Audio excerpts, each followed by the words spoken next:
আসসালামু আলাইকুম। আজ ৩০শে সেপ্টেম্বর ২০২৫ মঙ্গলবার। আজকের প্রধান প্রধান খবর নিয়ে উপস্থিত হয়েছি আমি আনোয়ার বাবু। জুলাই গণ অভ্যুত্থানে শেখ হাসিনা সরকারের পতনের পর রাতারাতি ভেঙে পড়ে দেশের আইন শৃঙ্খলা পরিস্থিতি। একদিকে মব সৃষ্টি, মাজার ভাঙা, ছিনতাই, চাঁদাবাজির মতো অপরাধ বেড়ে যাওয়া, অন্যদিকে মনোবল ভেঙে পড়া পুলিশের নিষ্ক্রিয়তা, সব মিলিয়ে পরিস্থিতি সামাল দিতে হিমশিম খাচ্ছে অন্তর্বর্তী সরকার। এমন অবস্থায় আগামী বছরের মধ্য ফেব্রুয়ারিতে জাতীয় সংসদ নির্বাচনের কথা রয়েছে। বিশ্লেষকদের আশঙ্কা, নির্বাচন সামনে রেখে আইন শৃঙ্খলা পরিস্থিতি আরও জটিল হয়ে উঠতে পারে। খাগড়াছড়িতে সংঘাতের পর আতঙ্ক এখনো কাটেনি। গুইমারা ও আশপাশের এলাকায় গতকাল সোমবারও পরিস্থিতি ছিল থমথমে। বহাল আছে ১৪৪ ধারা। সতর্ক অবস্থানে রয়েছে প্রশাসন, পরিস্থিতি নিয়ন্ত্রণে পুলিশ, সেনাবাহিনী, বিজিবি, আর্মড পুলিশ মাঠে কাজ করছে। এক মারমা কিশোরীকে ধর্ষণের জেরে খাগড়াছড়িতে সহিংসতার ঘটনায় অশান্ত হয়ে উঠেছে পার্বত্য চট্টগ্রাম। নিরাপত্তার শঙ্কায় পাহাড়ে যাওয়া স্থগিত করেছেন পর্যটকেরা, বাতিল করেছেন হোটেল মোটেলের বুকিং। এতে ধস নেমেছে পাহাড়ের পর্যটন ব্যবসায়। এক মারমা কিশোরীকে ধর্ষণের জেরে পার্বত্য জেলা খাগড়াছড়িতে নতুন করে উত্তেজনা ছড়িয়ে পড়ার পেছনে প্রতিবেশী দেশ ভারতের ইন্ধন রয়েছে বলে জানিয়েছেন স্বরাষ্ট্র উপদেষ্টা মোহাম্মদ জাহাঙ্গীর আলম চৌধুরী। গতকাল সোমবার দুপুরে রাজধানীর পুরনো রমনা থানা কমপ্লেক্সে ঢাকা মহানগর পুলিশের 5টি থানার প্রশাসনিক কাম ব্যারাক ভবন নির্মাণ কাজের উদ্বোধনী অনুষ্ঠান শেষে এসব কথা বলেন স্বরাষ্ট্র উপদেষ্টা। এনসিপির যুগ্ম মুখ্য সংগঠক উত্তরাঞ্চল অলিক মৃ দল থেকে পদত্যাগের ঘোষণা দিয়েছেন।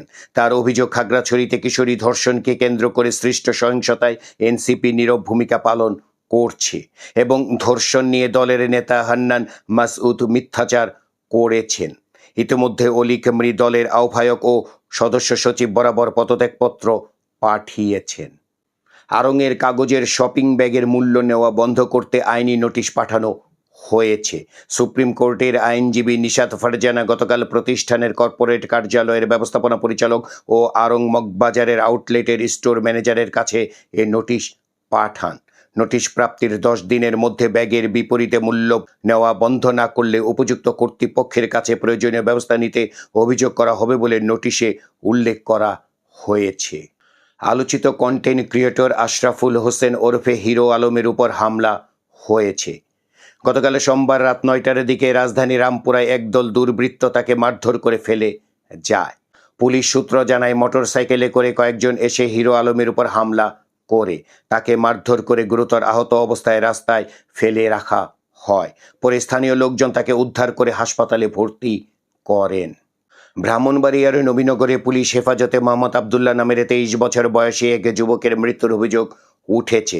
তাকে 4 দিন আটকে রেখে নির্যাতন করা হয় বলে অভিযোগ স্বজনদের।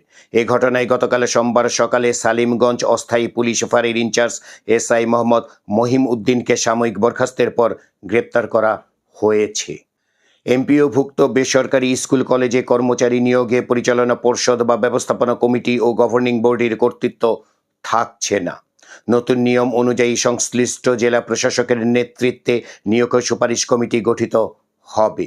এই কমিটিতে ব্যবস্থাপনা কমিটি ও গভর্নিং বোর্ডের কোনো সদস্য অন্তর্ভুক্ত থাকবেন না। বাংলাদেশের কর্তৃপক্ষ দেশি বিদেশি বিনিয়োগকারীদের এদেশে বিনিয়োগের আহ্বান জানিয়ে যাচ্ছে, তবে এখানে বিনিয়োগের ক্ষেত্রে 5টি বাধা রয়েছে বলে মন্তব্য করেছে যুক্তরাষ্ট্র। মার্কিন পররাষ্ট্র দপ্তরের ইনভেস্টমেন্ট ক্লাইমেট স্টেটমেন্ট 2025 শীর্ষক এক প্রতিবেদনে এ মন্তব্য করা হয়েছে।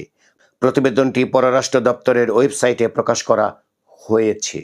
নিয়োগ বিধি সংশোধন সহ 6 দফা দাবি আদায়ে আগামী 1 অক্টোবর থেকে সারা দেশে কর্মবিরতিতে যাচ্ছেন স্বাস্থ্য সহকারীরা। একই সঙ্গে 12 অক্টোবর থেকে শুরু হতে যাওয়া টাইফয়েড টিকাদান কর্মসূচিতেও অংশ না নেওয়ার ঘোষণা দিয়েছেন তারা। এ বিষয়ে গত রবিবার স্বাস্থ্য অধিদপ্তরের মহাপরিচালকের কাছে স্মারকলিপি দিয়েছেন বাংলাদেশ হেলথ অ্যাসিস্ট্যান্ট অ্যাসোসিয়েশন। আসন্ন ত্রয়োদশ জাতীয় সংসদ নির্বাচন পর্যবেক্ষণ করতে 150 সদস্যের পর্যবেক্ষক দল পাঠাতে চায় ইউরোপীয় ইউনিয়ন। তারা তফসিল ঘোষণা থেকে নির্বাচনের পর পর্যন্ত বাংলাদেশ অবস্থান করবে। পর্যবেক্ষক পাঠানো বিষয়ে নির্বাচন কমিশন, ইইউ ও পররাষ্ট্র মন্ত্রণালয়ের মধ্যে দ্বিপক্ষীয় একটি সমঝোতা স্মারক সই হবে। সাবেক 2 সংসদ সদস্য সহ আওয়ামী লীগ ও এর সহযোগী সংগঠনের 13 নেতাকর্মীকে গ্রেপ্তার করা হয়েছে। গত রবিবার সন্ত্রাস দমন আইনে রাজধানীর নিকুঞ্জ, মোহাম্মদপুর সহ বিভিন্ন এলাকা থেকে তাদের গ্রেপ্তার করে ঢাকা মহানগর গোয়েন্দা পুলিশ।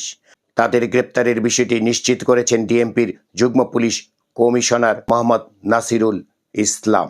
গ্রেপ্তার 2 সাবেক এমপি হলেন ব্রাহ্মণবাড়িয়া 5 আসনে সাবেক এমপি ও নবীনগর উপজেলা আওয়ামী লীগের সভাপতি ফয়জুর রহমান বাদল ও সংরক্ষিত মহিলা আসনের সাবেক এমপি, নরসিংদী জেলা আওয়ামী লীগের মহিলা বিষয়ক সম্পাদক ও নরসিংদী পৌরসভার সাবেক মেয়র লোকমান হোসেনের স্ত্রী তামান্না নুসরাত বুবলি। দুবাই যাওয়ার কথা ছিল মাদারীপুরের যুবক ফয়সাল মোরলের, যার বয়স 21 বছর, কিন্তু সেখানে না গিয়ে যান পাকিস্তানে। এরপর যোগ দেন নিষিদ্ধ জঙ্গি সংগঠন তেহরিক-ই-তালেবান পাকিস্তানে। গত শুক্রবার সংগঠনটির হয়ে লড়তে গিয়ে খাইবার পাখতুনখাওয়া প্রদেশে সেনাবাহিনীর গুলিতে নিহত হন ওই যুবক। পাকিস্তানের গণমাধ্যমে প্রকাশিত ছবি দেখে ফয়সালের মৃত্যুর বিষয়টি নিশ্চিত হন তার স্বজনেরা। মাদারীপুর সদর উপজেলার কালিকাপুর ইউনিয়নের ছোট দুধখালী গ্রামের আব্দুল আওয়াল মোরলের ছেলে তিনি। নরসিংদী সদর উপজেলার চরাঞ্চল আলোকবালিতে আধিপত্য বিস্তারকে কেন্দ্র করে 2 পক্ষের মধ্যে ফের সংঘর্ষের ঘটনা ঘটেছে। গতকাল সোমবার সকালে এই সংঘর্ষের সময় গুলিবিদ্ধ হয়ে সাদেক হোসেন নামের 42 বছর বয়সী এক যুবদল নেতা নিহত হয়েছেন। আহত হয়েছেন 2 পক্ষের আরও অন্তত 10 জন। এ নিয়ে আলোকবালিতে 1 মাসের মধ্যে সংঘর্ষে 3 জনের প্রাণ গেল। নারায়ণগঞ্জের 2500-এ চাঁদাবাজির অভিযোগে সোহেল ওরফে ফেন্সি সোহেল নামের 38 বছর বয়সী এক ইউনিয়ন পরিষদের মেম্বার বিক্ষুব্ধ গ্রামবাসীর গণপিটুনিতে নিহত হয়েছেন। উপজেলার ব্রাহ্মণদী ইউনিয়নের বালিয়াপাড়া স্ট্যান্ড বটতলা এলাকায় গতকাল সোমবার সকাল 9:30টার দিকে এ ঘটনা ঘটে। আন্তর্জাতিক খবর। যুক্তরাষ্ট্রের প্রেসিডেন্ট ডোনাল্ড ট্রাম্প বলেছেন, গাজা যুদ্ধ শেষ করার জন্য তার প্রস্তাবিত 20 দফা পরিকল্পনায় রাজি হয়েছেন ইসরায়েলের প্রধানমন্ত্রী বেনিয়ামিন নেতানিয়াহু। কিভাবে গাজায় যুদ্ধ শেষ করা যায় তা নিয়ে নেতানিয়াহুর সঙ্গে আলোচনা করেছেন তিনি। হামাসকে এই প্রস্তাবে রাজি করাতে আরব ও মুসলিম বিশ্বের নেতারা কাজ করবেন উল্লেখ করে ট্রাম্প আরও আশা প্রকাশ করেন হামাস এই প্রস্তাবে রাজি হবে। বিনোদনের খবর। ঢালিউড অভিনেতা প্রসেনজিৎ চট্টোপাধ্যায়ের জন্মদিন আজ। 1962 সালে কলকাতায় তার জন্ম।